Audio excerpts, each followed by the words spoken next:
자, 여러분 안녕하세요. 오늘 역사 탐방 네 번째 시간입니다.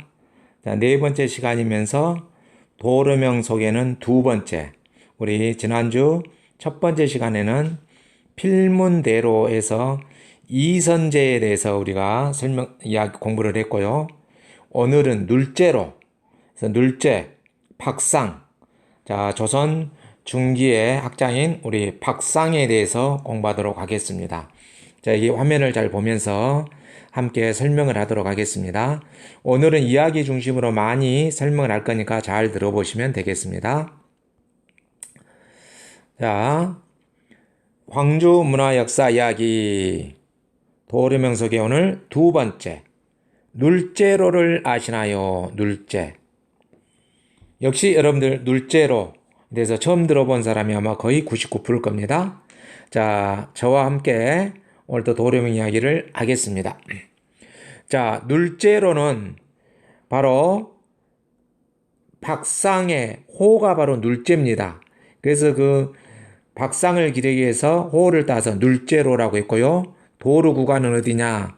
저기 서구 마륵동 사거리에서부터 대촌 서창까지 약 10km 구간이 눌제로입니다. 그래서 눌제로는 비교적 저기 서구 쪽에 중심가에서 벗어났기 때문에 아마 거의 눌제로를 본 사람은 드물이라 믿습니다. 자, 박상은 1474년부터 1530년까지, 즉 조선 초중기 문신으로, 즉 정치인이자 시인이자 학자였습니다. 자, 우리 학생들을 그 눌제로를 이렇게 탐방해 보도록 했던 현장 사진들이고요. 자, 이 눌제도는 819번 지방도로를 중심으로 작은 시골 마을들과 비닐하우스들이 많이 있는 시골길입니다. 명소로는 세동 마을에 서창 향토문화체험관이 있는데 임진을 한 의병장 삼봉 김세근 공이 터를 잡은 곳으로 그 함자를 따서 세동이라고도 하는 곳입니다. 자, 시간 되시면 여러분들 이거 한번 방문하면 좋겠죠? 자, 우리가 도로명을 할 때 중요한 것은 그 도로는 임의로 정한 것이고 여기에 중요한 것은 인물이라겠죠. 인물. 그래서 그 도로는 임시로 정했고 이 도로를 정하면서 이 인물을 기억하라 해서 정했다 그랬죠. 바로 오늘의 주요 인물은 눌제 박상입니다. 눌제 박상.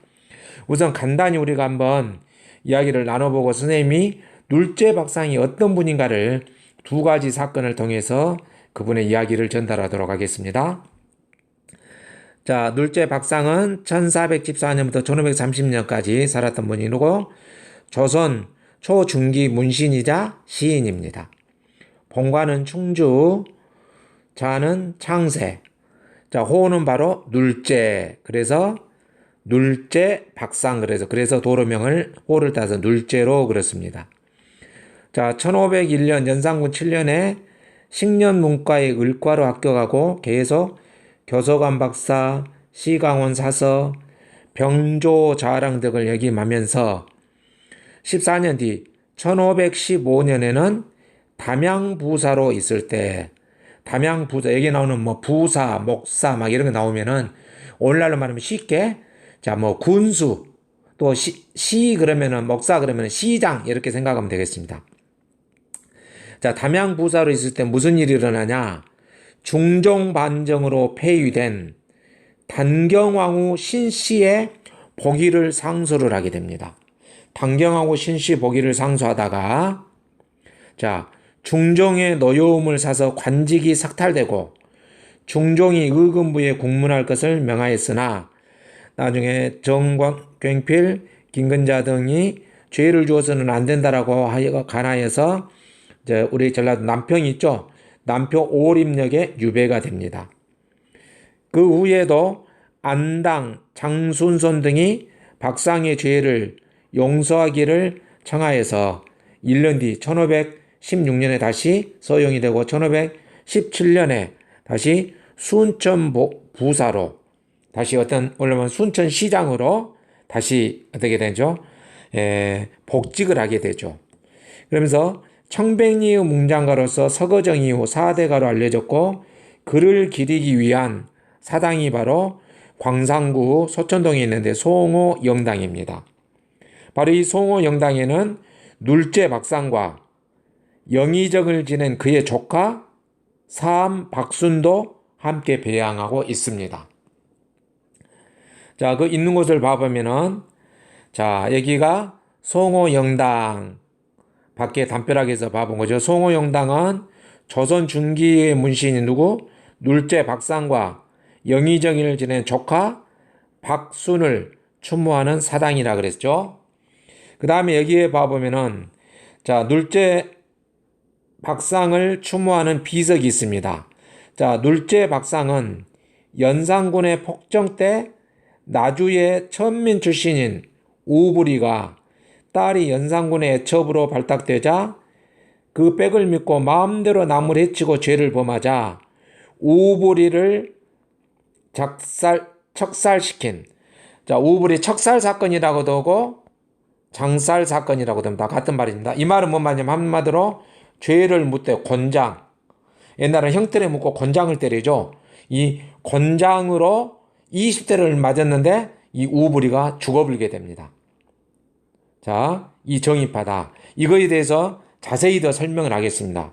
자, 그 다음에 여기에 보면 영정사진이 바로 이것이 눌제 박상의 영정이고요. 오른쪽 요것은 박상의 조카 사암 박순 두 영정이 모셔져 있습니다. 이러한 비가 있고요. 자, 그러면 이제부터는 여러분들이 이 눌제 박상이 얼마나 훌륭한 분인가, 특히 광주에서 나라에 미치는 영향뿐만 아니라 광주에서 어떤 역할들을 하였는가 잘 보도록 하겠습니다. 두 가지 사건을 통해서요. 자, 먼저는 우부리, 자, 여기 보면은 우부리 격살 사건, 우부리 장살 사건이라고 하죠. 자, 우부리 장살 사건에 대해서 여러분에게 먼저 설명을 드리도록 하겠습니다. 자, 그러면은 우부리가 무엇이냐를 먼저 알아야 되겠죠. 우부리. 우부리는 사람 이름입니다. 우부리. 우부리는 사람 이름인데 누구냐? 연산군. 자, 연산군의 즉 후궁, 애첩, 채용사들이 뽑았던 애첩의 아버지입니다. 이게 다시 말하면은 우부리는 연산군의 자 장인뻘이 되는 거죠. 정식은 아닙니다만은. 자, 그래서 이 우부리가 연산군의 빽을 믿고 횡포를 벌이게 됩니다. 이런 이야기를 하겠는데요. 자, 자, 잘 들어보기 바랍니다. 우부리 척살 사건, 장살 사건. 자, 눌제 박상은 조선 중기의 문신이며 청백리로 문장이 뛰어났으며 특히 시인으로 유명하였고 우리 전라도 광주 출생입니다. 태어났으며 1496년 연산군 2년에 진사에 급제하고 1501년 연산군 7년에 식년 문과에 급제하였고 1526년 중종 21년에는 문과 중시에 장원 급제한 인물입니다. 눌제 박상은 불의를 보면 참지 못하는 아주 의로운 인물입니다.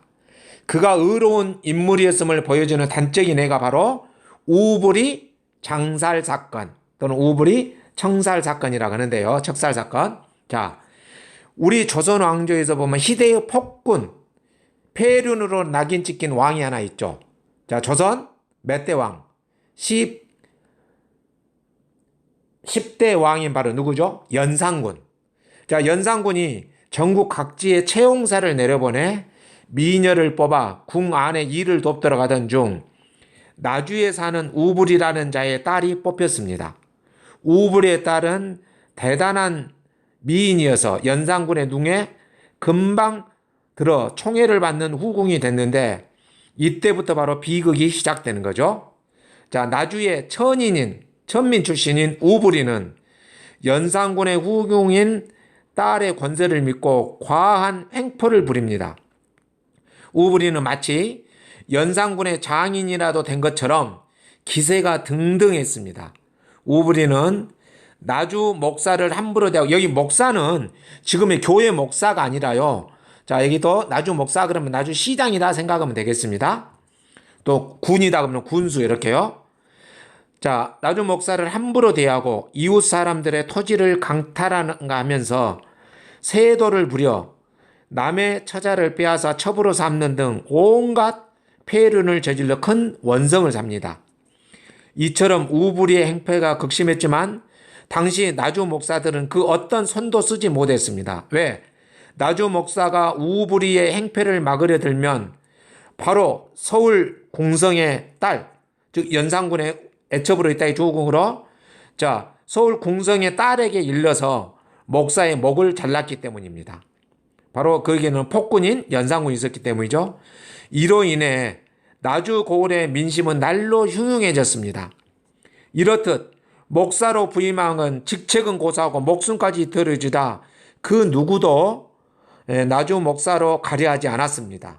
그러던 중 우불이의 만행을 듣고 익히 알고 있던 박상은 서울에서 근무하고 있었는데 한양에서 그 당시 자기가 차청에 우리 나주로 부임을 해옵니다. 자, 박상이 전라도사로 부임해 왔을, 도사는 전라도 관찰사를 도와주는 역할이었죠. 왔을 때 당시 동료나 예야 이속들이 이구동성으로 우불이에게 먼저 가서 부임 인사를 해야 된다고 했으나 박상은 그 권유를 듣지 않고 오히려 우불이의 죄상을 밝히기 위해 그를 동현으로 잡아들입니다. 하만에서 관청이 있는 동현으로. 그는 엄명을 내려 우불이를 잡아들인 뒤 그에게 죄를 묻고 신문한 결과를 조정에 보고할 예정이었습니다. 그러나 우불이도 기세가 등등하게 와서는 목사 이놈, 내 놈은 목을 자르겠다고 오히려 더 큰 소리를 치자 눌째 박상은 나주 금성관 뜰에서 바로 곤장을 쳐 20대를 벌을 내립니다. 곤장. 그랬는데 이 20대를 맞고 우불이가 죽습니다. 그래서 장살됐다 그러죠. 자, 저 죽이는 장살의 형벌을 받고 그가 죽습니다. 바로 이는 연산구 폭정 아래 내린 죽음을 각오한 결심이었습니다. 이 소식을 들은 연산군이 대노하여 의금부 소속의 금부도사를 보내 박상에게 사약을 내리도록 명합니다. 그래서 박상은 이러한 상황을 모른 채 우불이의 죄상을 글로 적어 조정에 낱낱이 밝히고 당당히 임금에게 대죄를 청하기 위해 전라도 관찰사에게 사표를 내고 한양으로 길을 나서게 됩니다. 이미 한양에서는 어째요? 의금부 도사가 사약을 들고 내려오는 단계겠죠? 그러니 모르고 또한 박상은 스스로 한양을 이렇게 갑니다. 그런데 그 가던 길에 박상이 전남 장성 길제. 자, 장성 길제는 뭐냐면 우리 저 광주 비아랑, 목포에서부터 비아로에서 장성 걸쳐서 정읍 쪽으로 가는 것이 우리나라 대한민국 국도 1호입니다. 저기 북한 신우주까지. 그래서 옛날에는 과거 호남지방이라든지 광주라든지 이쪽에서 한양을 가려면은 그 국도 1호선을 타고 이렇게 서울에 한 6일 내지 7일 정도 걸어서 이렇게 걸어서 올라갔던 겁니다. 그래서 눌제 박상이 장성 갈제를 넘어가는데 이밤산안의 갈림길에 이르렀을 때 그때 난데없이 들고양이 한 마리가 나타나서 계속 야옹야옹 하면서 그 들고양이는 박상의 바지가랑이를 물어채면서 박상을 끌어당깁니다. 그러기에 박상이 이 고양이가 이상하다 해서 고양이가 이끄는 대로 그대로 따라갔습니다. 도착한 곳이 바로 진천사라는 절이었습니다. 그 동일한 시각에 금부도사가 반대쪽에서, 즉 서울에서 정읍 쪽 걸쳐서 장성 쪽으로 이렇게 걸쳐서 나주로 가려고 내려오겠죠. 그 앞전에 이와 같이 고양이가 장성에서 갈림길로 갔더라면은 어디에서 장성과 정읍 사이에서 만나서 박상은 사약을 받고 죽었겠죠. 그래서 이 고양이가 미리서 이렇게 옆길로 세게 했다 이 말이에요. 그래서 고양이 때문에 길이 엇갈려 절체절명의 위기를 모면하였습니다. 그리고 며칠 후 박상은 다시 한양에 이르렀는데 하루 전날 연산구를 몰아내고 서울에 도착해서 하루 전날 주막 있는 데서 술 한잔하고 다음날 이제 늦었기 때문에 연산군이 있는 궁에 가려고 했었는데 이미 그날 저녁에 중종 반정이 일어납니다. 1506년에. 그래서 중종이 왕이 오르고 바로 연산군은 폐위돼서 강화도로 유배를 가게 됩니다.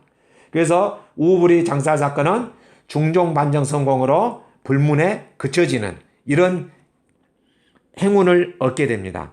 자, 여기 우부리 장살 사건에서 보다시피 자, 눌제 박상은 당연히 우부리를 벌했다 그러면 연산군에 의해서 당연히 죽임을 알고도 자기가 서울에서 자청에서로 내려서 했던 정말로 이 공직을 위해서 자기 목숨을 내놓고 하는 청렴결백의 장입니다.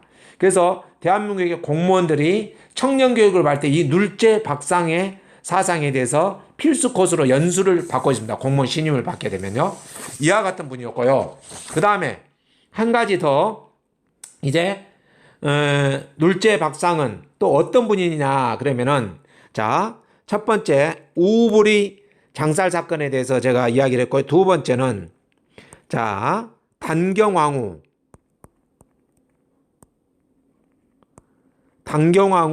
신씨 이것보다 즉 다시 말하면 신씨 복위 운동이라고 말합니다. 또는 이것을 가리켜서 순창에서 3명이 사게 되는데요. 그래서 이제 이따 설명하겠습니다. 또는 3인대 상소 사건이라고도 합니다. 상소 사건이라고 합니다. 자, 이것은 바로 뭐냐면은 단경왕후가 폐위됐는데 억울하게 폐위돼서 이 단경왕후를 다시 왕비로 복원해야 된다라는 것이 바로 신씨 복위 운동입니다. 그러면 이 내용이 자, 제가 여러분들 여기에서 보면은 신경 1515년 담양 부사로 있을 때 단경왕후 신씨 복위를 상소했다겠죠. 자, 이거에 대해서 설명을 좀 하겠습니다. 자, 이 설명을 들으려면은 여러분들이 조금 이해가 필요한데요.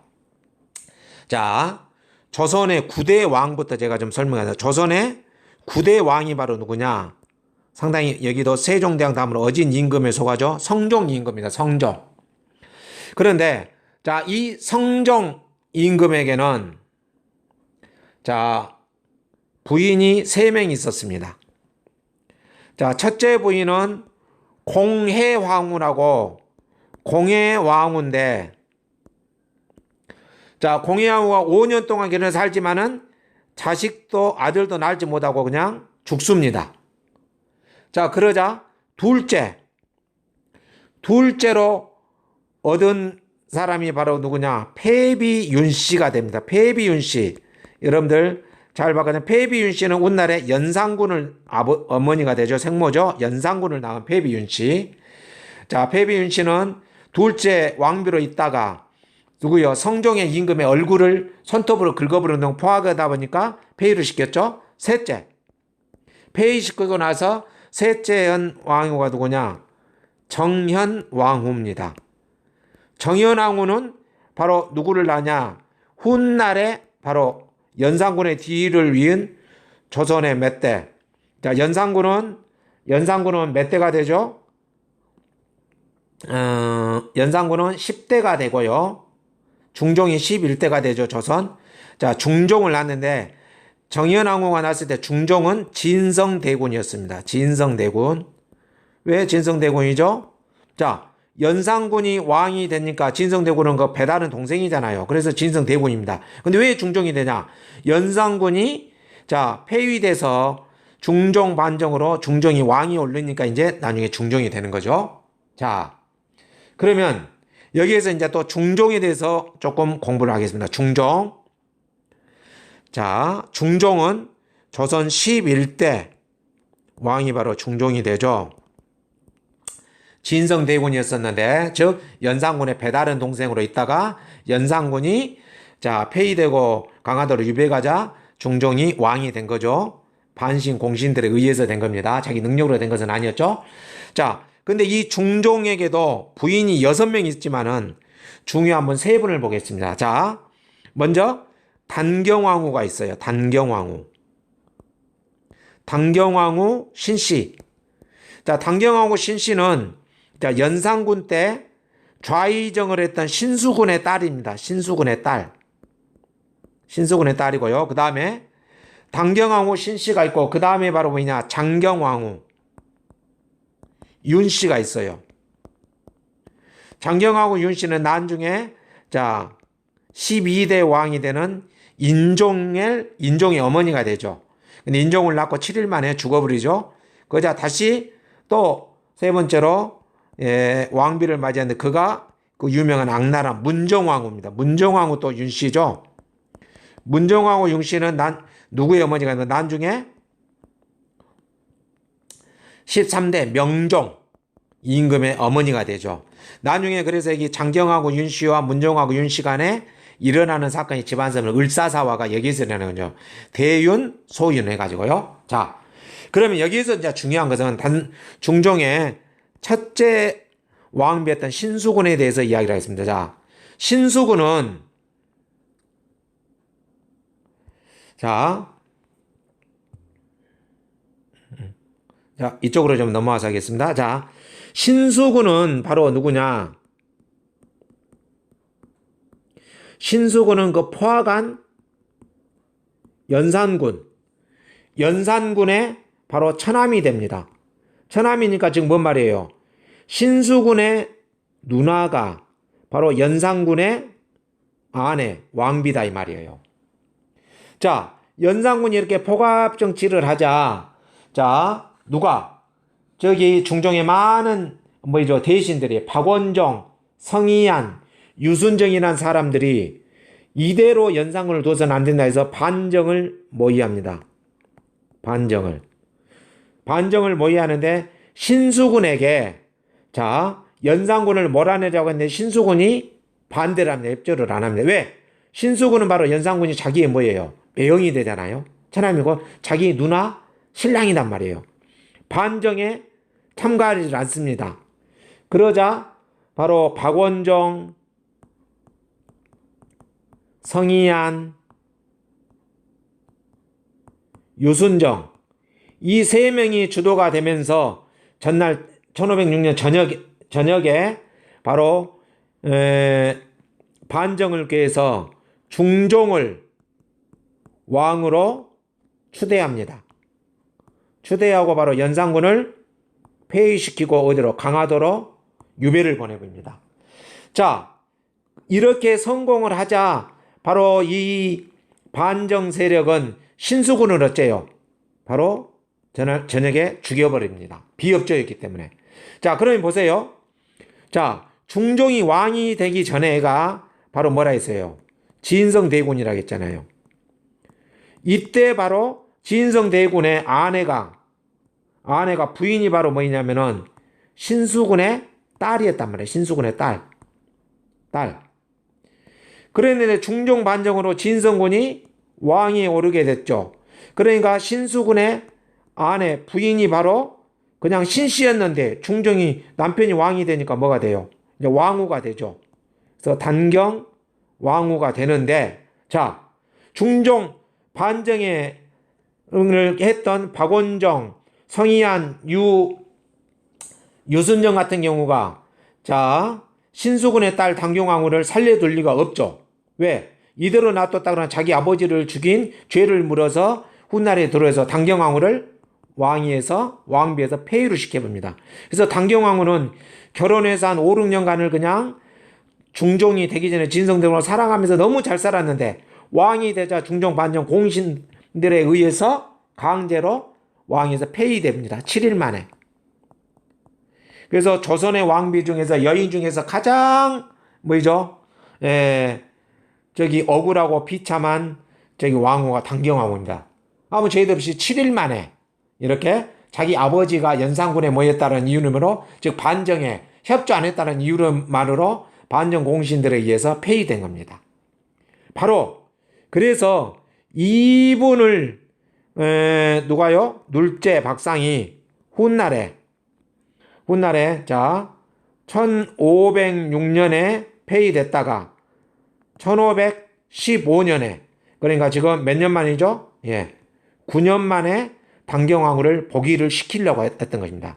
자, 그럴 이유는 바로 뭐였냐? 그러면은 선생님이 전에 자 여기에서 설명했죠. 자 당경왕후 신씨가 폐위되자 장경왕후 윤씨를 왕비로 맞이합니다. 그래서 이 장경왕후 윤씨, 즉 인종의 어머니가 되는 분은 9년 만에 살다가 9년 만에 어렵게 인종 아이를 낳습니다. 인종을. 그리고 또 우연찮게 7일 만에 산후조리를 벌여서 죽어버립니다. 그러자 왕비가 없죠. 그래서 문정왕후를 세우기 전에 이때가 바로 1515년이죠. 그러니까 저기 눌제 박상은 자 왕비가 이렇게 죽어서 또 없기 때문에 바로 신수군의 딸이었던 신씨를 왕위로 다시 복위를 시키자라는 것이 바로 뭐예요? 신씨 복위 상소 사건 또는 사민대 상소 사건이라고 합니다. 그러나 이거 무산되고 조정에서는 문정왕후 윤씨를 중종의 세 번째 부인으로 이렇게 맞이하게 되죠. 그런 내용입니다. 자, 그러면은 자 당경왕후 폐위 사건과 신씨 복위 사건의 전말을 선생님이 또 한번 이야기를 한번 풀어보겠습니다. 자, 1499년 성종의 둘째 아들 진성대군과 혼인하여 부부인에 책봉되었다.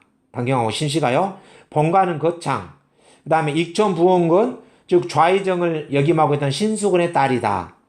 성은 신씨, 1506년 중종 1년에 중종 반정으로 왕후가 되었으나 아버지 신수군이 매부인 연산군을 위해 중종 반정을 반대했기 때문에 박원종, 성희안, 유순종 등의 반정 추진파에 의해서 살해당했으며 역적의 딸이라 하여 당경왕후는 왕비가 된 지 7일 만에 폐위가 됩니다.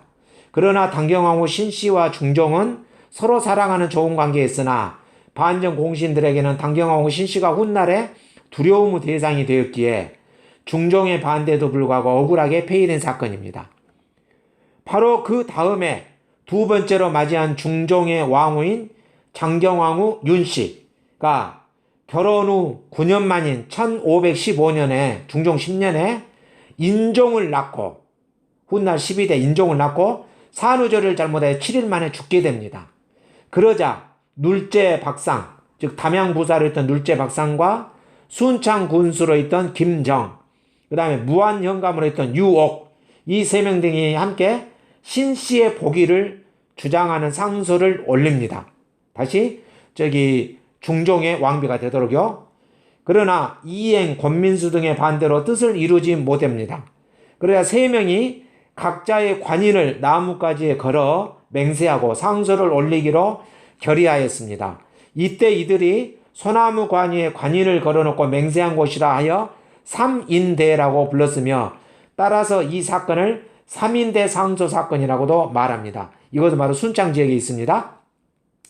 상소의 중요한 내용은 바로 뭐냐? 첫째, 국모의 위중한 지위를 강조하면서 중대한 이유와 명분 없이 신씨를 배출한 것을 지적해서 장경왕후의 죽음으로 비게 된 왕비의 자리에 부당하게 배출된 신씨, 즉 당경왕후를 복위시켜야 하며 동시에 배출에 가담한 박원종, 성희안 등 공신들의 행위에 대한 법적 책임을 묻도록 하자고 주장을 한 것입니다. 이러한 상소로 신씨의 복위가 성취되는 것은 아니지만 이 복위 상소는 매우 민감한 정치적 사안이 되어 곧바로 대간들의 논의가 빗발치게 됩니다. 사관원과 사헌부의 대간들은 중종에 관련된 민감한 부분을 건드렸다고 하여 죄를 줄 것을 주장하여 중종도 이를 따르지만 사림들의 반론도 일어나 언론을 막는 것은 부당한 처사라고 제기하면서 대립과 갈등이 첨예하게 일어나게 됩니다. 이러한 일로 1515년 8월 의검부가 중종의 명으로 박상과 김정 등을 잡아다가 공초하여 장 100대 유배 3년의 고신을 모두 쳤다할 것을 명령합니다. 그러나 장영을 속량하고 그러나 많은 대신들이 벌을 줘서는 안 된다고 했다겠죠. 박상은 남평으로 유배를 가고 김정은 보은으로 유배 가는 것으로 일단됩니다. 하지만 사림들이 박상, 김정의 주장이 명문론적으로 정당함을 주장하면서 대간의 처사가 잘못되는 논리가 우세한 상황으로 바뀌면서 이듬해 1516년 4월에 박상, 김정 등을 다시 석방하여 언로를 넓혀야 한다고 주장 거듭하면서 5월에 김정과 박상의 죄가 다 용서받고 유배가 해제되고 다시 관직에 복직하는 일이 생기게 됩니다. 그래서 순창의 3인대에서 순창 군수 김정을 중심으로 박상, 유옥이, 신비, 신씨 복위 상서를 올린 것은 조선 전기 사림 정신을 상징하는 대표적인 사건으로 사림파의 결속력과 정치 참여의 계기를 마련한 것으로 매우 주목되었습니다. 그리고 순창의 3인대 상소는 단순한 상소 사건으로 그치지 않고 사림 전체의 공의를 대변하는 것으로 조선 전기 사림의 공감대 형성과 결속을 확보하는 데 결정적인 계기를 마련했다는 매우 역사적 의미를 지니게 됩니다. 자, 우리 여기 보면은 어떤 상소 사건 보면은 큰 사건이 하나 있었죠. 그 전에 우리 7대 왕이 바로 누구였죠? 세조 있죠. 세조가 자기 조카였던 단종을 폐위시켜버리죠. 그래서 대신들 중에 자 성산문, 박팽년, 하이지 뭐 이게 할 것 없이 이런 사람을 사육시나 했죠. 이 사신들이 세조의 부당함을 알리고 단종 복위 상소를 올리죠. 그러면서 이들은 세조에 의해서 능지처참돼 죽임을 당하죠. 실패합니다. 역시 준종 때 이와 같이 박상, 김정을 통해서 중종 때 신씨 복위 사건을 상소를 올리지만 역시 중종 당시는 체결되지 않죠. 그러나 훗날에 이것이 이루어집니다. 자, 그러나 중동 때 신씨의 복위는 이루어지지 않았으나 복위가 이루어진 것은 약 220년 뒤에 1739년 정조 15년에 바로 1739년 3월 김태남이 상소를 올려 신씨가 당경왕으로 복위되었고, 이게 당경왕후 신씨는 폐위되고 나서 죽고 나서도 220년 후에 이렇게 다시 명예회복을 하게 됩니다. 5년 뒤 1744년에는 순창에서 그들의 유서가 깃든 순창 3인대 사적을 기리는 3인 대비가 세워집니다. 바로 이 3인정은 누구요? 둘째 박상이랑 김정이랑을 말한다겠죠. 자, 이처럼 둘째 박상은 정의를 위해서 서슴지 않고 자신의 모든 관직과 생명을 내놓으면서까지 청백리의 삶을 사신 분으로 오늘날 사법연수원생들에게 본이 되는 사람이 되신 분입니다. 그래서 사법연수원에서 우리나라 마치게 되면은 이 박상, 둘째 박상의 이 철학을 공부하는 것이 한 코스입니다. 박상은 또한 뛰어난 시인으로서 호남 가사문학의 대가인 면왕정 송순의 스승이기도 하고요. 박상에게 잘 배운 송순을 통하여 우리 피람선을 건립한 하서 김인우, 그 다음에 고봉 기대승, 월봉선 있죠? 고봉 기대승 하면은 태계 이황하고 사단 칠정론으로 아주 학문 논쟁을 벌이는데 조금 더 밀리지 않았던 거죠. 그 다음에 임진왜란 때 의병장, 재봉 고경명, 포충사의 영정이 있죠. 그 다음에 가사문학에 또 성산별곡, 관동별곡, 삼위인곡, 송미인곡을 지었던 송강 정철. 그 다음에 조선 천재 시인으로 유명한 나주에 있죠. 백호 임재. 그 다음에 박상의 조카인 그 뒤에 영의정을 12년간이나 했던 사암 박순 등의 대가들이 나왔습니다. 송순이 제자들이 되죠. 그래서 박순이 있었기 때문에 송순이 있고 송순으로 인해서 이 많은 문화생들이 길러집니다. 특히 가사문학의 꽃을 피우는 시금석이 되었습니다.